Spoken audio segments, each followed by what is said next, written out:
नमस्कार, Chris Singh art channel में आपका स्वागत है। आज की हमारी कहानी है माँ बाप के मरने के बाद बहू बेटे ने जब उनकी अलमारी खोली तो ऐसा क्या मिला कि उनके होश उड़ गए। सरला जी का बेटा रोहित ऑफिस के काम में इतना व्यस्त रहता था कि उसे अपने माँ बाप से बात करने का भी समय नहीं मिलता। और अगर कभी सरला जी आगे बढ़कर उसे कहती कि बेटा 2 मिनट हमारे पास बैठ जाया कर, तो बस तुनकर यही जवाब देता, माँ मेरे पास इतना फालतू का समय नहीं है, ऑफिस का अभी बहुत काम करना है।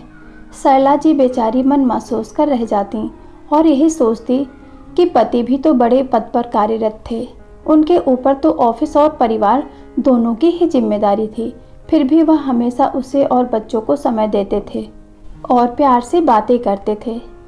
बेटा तो बेटा, बहू भी सीधे मुंह बात करना तो दूर, बस हर समय यही जताती रहती कि बच्चों को पढ़ाना और घर संभालना कितना मुश्किल काम होता है। कभी कभी तो बेटे वीर की परीक्षाओं के समय अपने पति से कहते कि अपने माँ बाप को उनके घर छोड़ाओ, मेरे बेटे के कम नंबर आए तो मैं उनको माफ़ नहीं करूँगी। कहने को वीर अभी पहली कक्षा में था। सरला जी बहू के साथ घर के कामों में मदद भी करती थी, पर बहू को तो बहाना चाहिए था उन्हें घर से निकलवाने का, क्योंकि सरला जी के पति का यहाँ शहर में इलाज चल रहा था। रोज़ उन्हें इतना दूर आना संभव नहीं था, इसलिए वह बेटे के घर कुछ दिन के लिए आए हुए थे। सरला जी बेचारी आंखों में आंसू भर कर रह गईं। अब उनके भी घुटनों में काफ़ी तकलीफ रहती थी, ठीक से चल फिर भी नहीं पाती थीं, फिर भी अपनी बहू का काम में पूरा हाथ बटाती, लेकिन बहू को अपने सास ससुर फूटी आंख न सुहाते। सरला जी का मन बहुत उदास हो जाता तो उनका मन पोते के साथ खेलने को करता। वह वीर को अपने पास बुलाती तो बहू चिल्लाकर बोलती, आपकी हिम्मत कैसे हुई मेरे बेटे को हाथ लगाने की, चुपचाप अपने कमरे में नहीं रह जाता क्या। सरला जी का मन और भी व्यथित हो जाता। उन्हें यही लगता कि पति क्या बीमार पड़े, प्यार के 2 शब्दों के लिए भी वह तरस गईं। अब तो घर में जिसे देखो वही उनको काटने को दौड़ता था। आज सरला जी के पति का 15 दिन बाद दोबारा टेस्ट होना था, पर उनके घुटनों में इतना दर्द था कि वह ठीक से चल भी नहीं पा रही थीं। संयोग से आज बेटा घर पर ही था, इसलिए वह उससे बोली, रोहित बेटा तुम्हारे पापा का आज चेकअप होना है, पर मेरे घुटनों में बड़ा दर्द है, तू गाड़ी से उन्हें ले जा।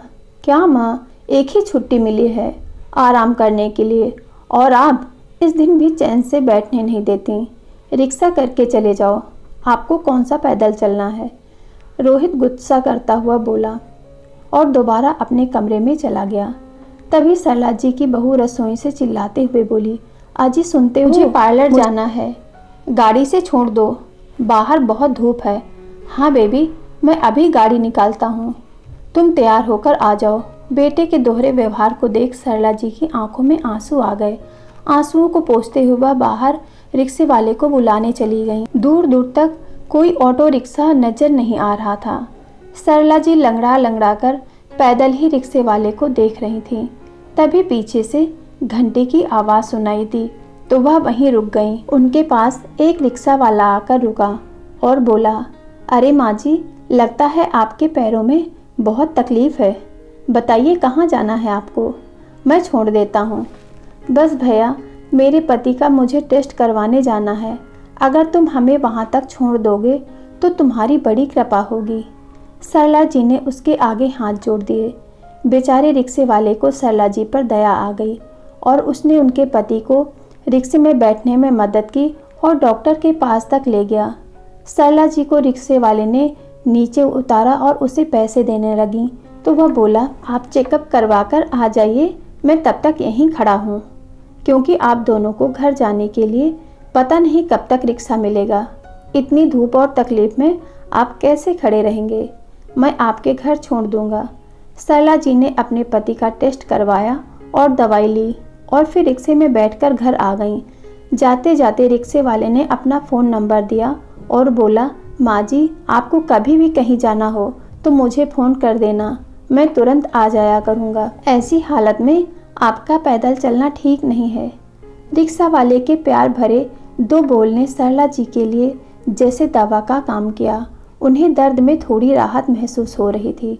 सरला जी बेटे बहू की हर खरी खोटी सह जाती थीं, जब तक पति सही सलामत थे।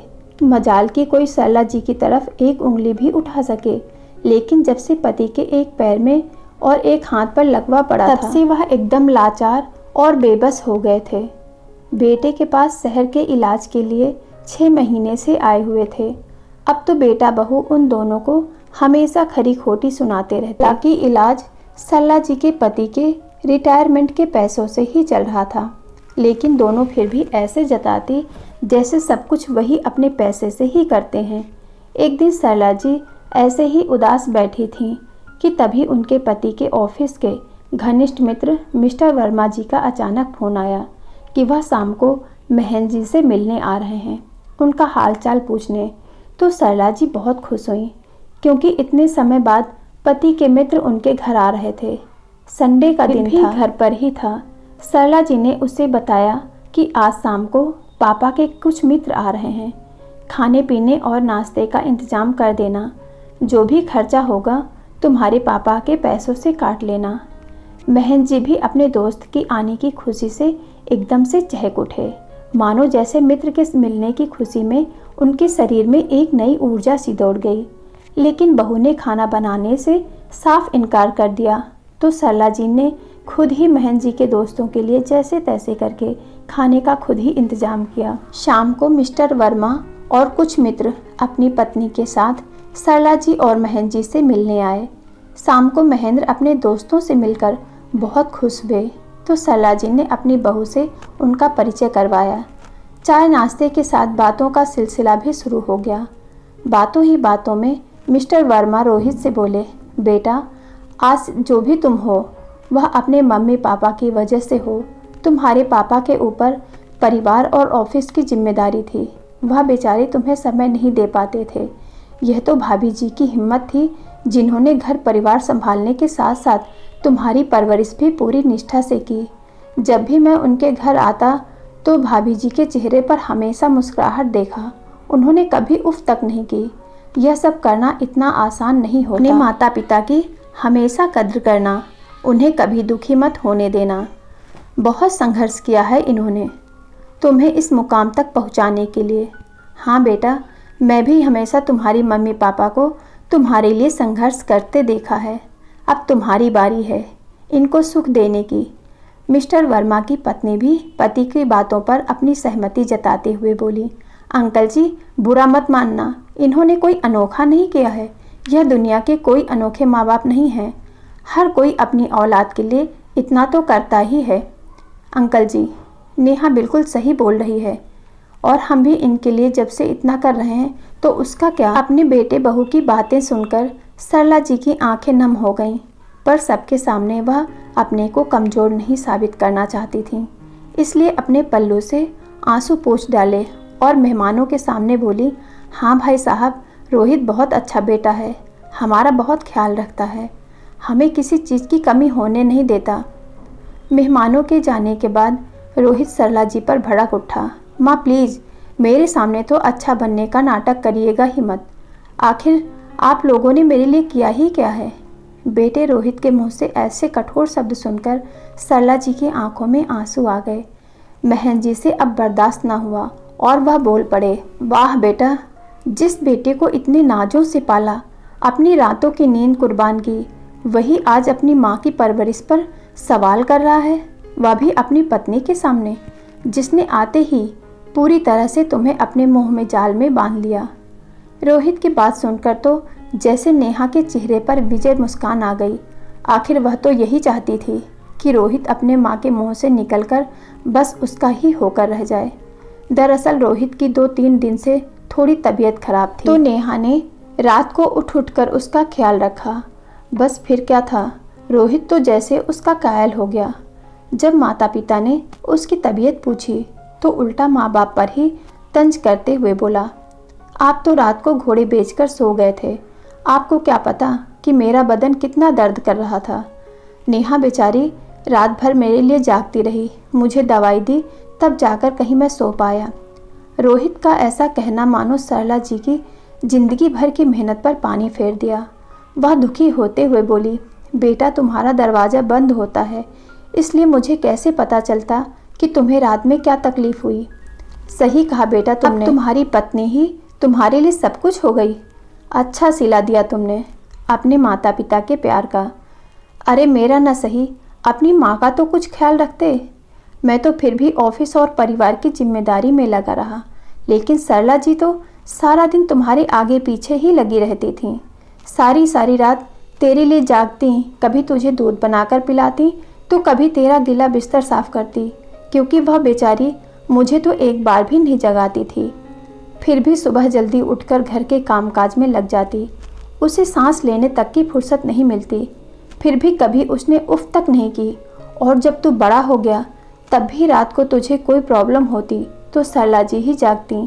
तेरी परीक्षा के समय भी जितनी देर तक तू जागता तेरे साथ जागती थी। कभी तुझे चाय बना कर देती, कभी तेरा सर दबाती। तुझे इंजीनियर बनाने में उसकी बहुत बड़ी भूमिका रही, क्योंकि मैं तो सिर्फ पैसे खर्च किए, पर उसने अपना दिन का चैन और रातों की नींद कुर्बान की थी। पर नेहा बहू बनकर इस घर में आई। सरला जी ने उसे बेटी की तरह ही प्यार किया, पर शायद तेरी पत्नी ने कभी उसे अपनी माँ समझा ही नहीं। और तुझे सरला जी को तवज्जो देना भाता नहीं। उसे लगता बस तुझ पर सिर्फ उसका ही अधिकार है। तेरी पत्नी हमेशा तेरी पसंद का खाना बनाती और तेरे जन्मदिन पर कीमती तोहफे देती, यह कहकर कि मैं अपनी सेविंग में से आपके लिए गिफ्ट लेकर आई हूँ, और तेरा दिल जीतने में कामयाब हो गई। और तू धीरे धीरे उसके मोह जाल में फंसता चला गया, और उसने तेरी माँ को कहीं ना कहीं तेरे मन से दूर कर दिया। यह बात हम अच्छी तरह से समझ रहे थे, पर कुछ नहीं बोले। लेकिन यह नहीं पता था कि बेटा इतनी दूर चला जाएगा कि अपने माता पिता की कुर्बानियों को ही भूल जाएगा, और एक दिन यह कहेगा कि आप दोनों ने मेरे लिए किया ही क्या है। अभी सुबह सरला जी चाय नाश्ता लेकर तेरे कमरे में आई तो तूने क्या बोला कि आप नाश्ता रख कर चली जाओ, हम बाद में खा लेंगे। नेहा बेचारी रात भर सोई नहीं, उसे नींद पूरी करने दो। कल की आई पत्नी की इतनी चिंता, और जिस माँ ने अपनी नींद की कभी परवाह न करके तुझे इतना बड़ा किया और काबिल बनाया, उसके सारे प्रयासों को एक पल में तूने नकार दिया। सच ही कहा है किसी ने, जब अपना सिक्का ही खोटा हो तो किसी और से क्या शिकायत करना। लेकिन अब पानी सिर से ऊपर जा चुका है। बहन जी बोले, लेकिन मैं अपनी पत्नी का और अपमान बर्दाश्त नहीं कर सकता। तो उन्होंने बहू बेटे को अपना फैसला सुना दिया। बेटा, तुम्हें तुम्हारी पत्नी और अपनी खुशहाल ज़िंदगी मुबारक हो। अब हम यहाँ से जाना चाहते हैं। हाँ ससुर जी, बहुत फतेह की बात कही आपने। के घरों में नौकरों की तरह रहने से अच्छा है कि अपने घर में रहो। बहू बेशर्म की तरह मुस्कुराते हुए बोली, चलो देर से ही सही पापा, लेकिन आप लोगों से मेरी जान तो छूटी, वरना मुझे खुद आपके गांव छोड़कर आना पड़ता। बेटी की बातें सुनकर दोनों की आंखों में आंसू तैर गए, और चुपचाप दोनों पति पत्नी अपना सामान समेटकर गांव की ओर चल दिए। बेटा बहू ने उनका इतना अपमान किया था कि वह उस अपमान को बर्दाश्त नहीं कर पा रहे थे, और एक दिन वह ऐसे सोए कि अगले दिन उठे ही नहीं।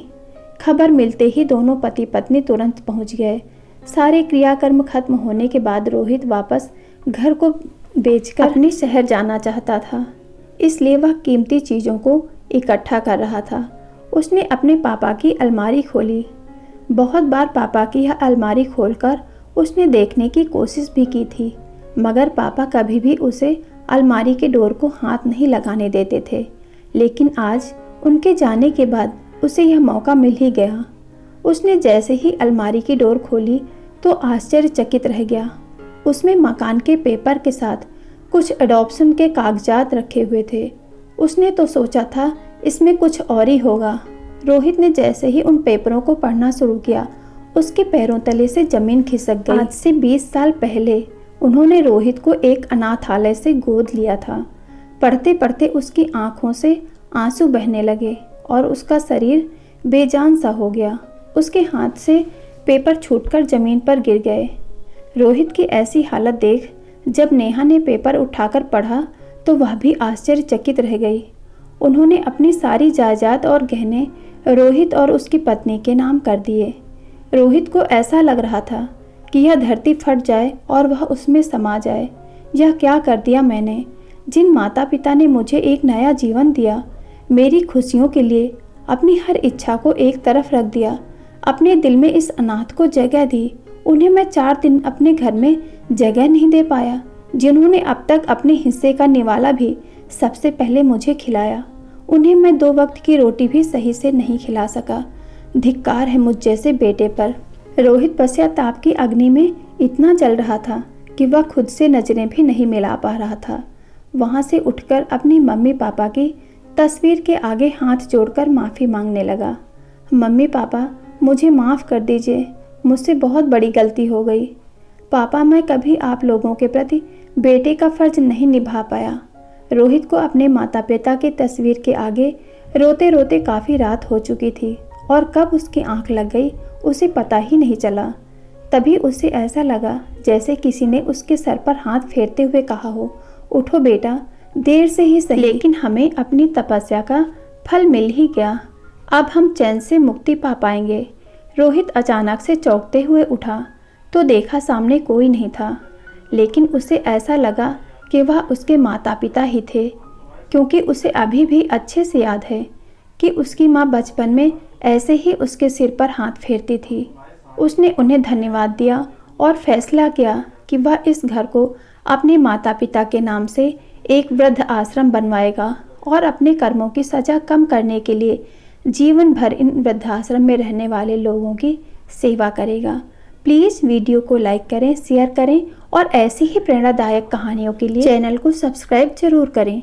हमारा उत्साह बढ़ाने के लिए कमेंट करके बताएं कि आपको यह कहानी कैसी लगी। धन्यवाद।